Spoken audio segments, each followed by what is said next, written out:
سے پہلی بات تو یہ ہے کہ ٹرمپ نے اور بنجامن نیتنیاہو نے رمضان کے مبارک مہینے میں جہاں پر پوری دنیا کے مسلمان رمضان میں روزہ رکھتے ہیں، عبادت کرتے ہیں راتوں میں، ایسے مبارک مہینے میں انہوں نے مل کر ایران پر حملہ کیا ہے اور یہ بھی نہیں سمجھا کہ مبارک مہینہ رمضان کا ہے۔ پر خیر وہ تو انسانیت کو نہیں ماننے والے ہیں بنجامن نیتنیاہو، اور جو حملہ ہوا ایران کے اوپر ہم اس کی مذمت کرتے ہیں،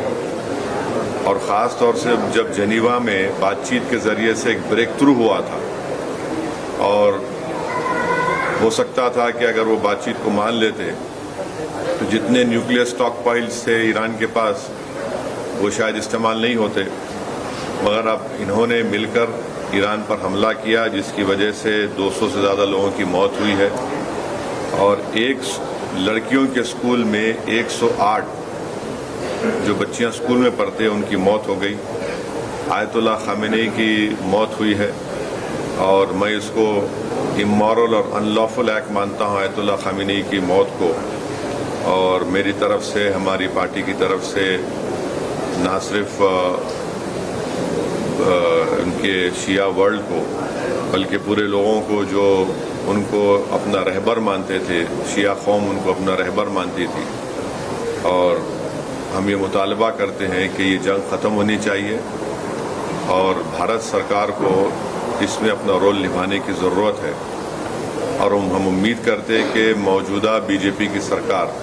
آیت اللہ خامنئی کی موت کو کنڈیم کرے گی، اس جنگ کو رکانے کی پوری کوشش کرے گی،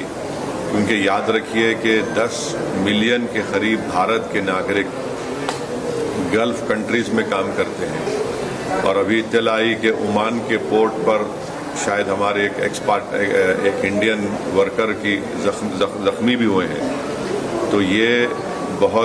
اگر یہ جنگ نہیں رکے گی تو پھر یہ بہت آگے بڑھے گی، یہ ٹرموائل ہوگا پورے علاقے میں، اور آپ کو اندازہ بھی نہیں ہے کہ کئی بھارت کے لوگ جو عمرہ کرنے کے لیے گئے ہیں اور وہ ٹریول ایجنٹ کے ذریعے جاتے، پیسے دیتے 2 دن مکے میں یا 3 دن مدینے میں، اب ان کے پاس پیسے نہیں ہیں، وہاں پہ فلائٹ ہی نہیں اڑ رہی ہے وہاں پہ، تو کتنی پریشانی ہو رہی ہے۔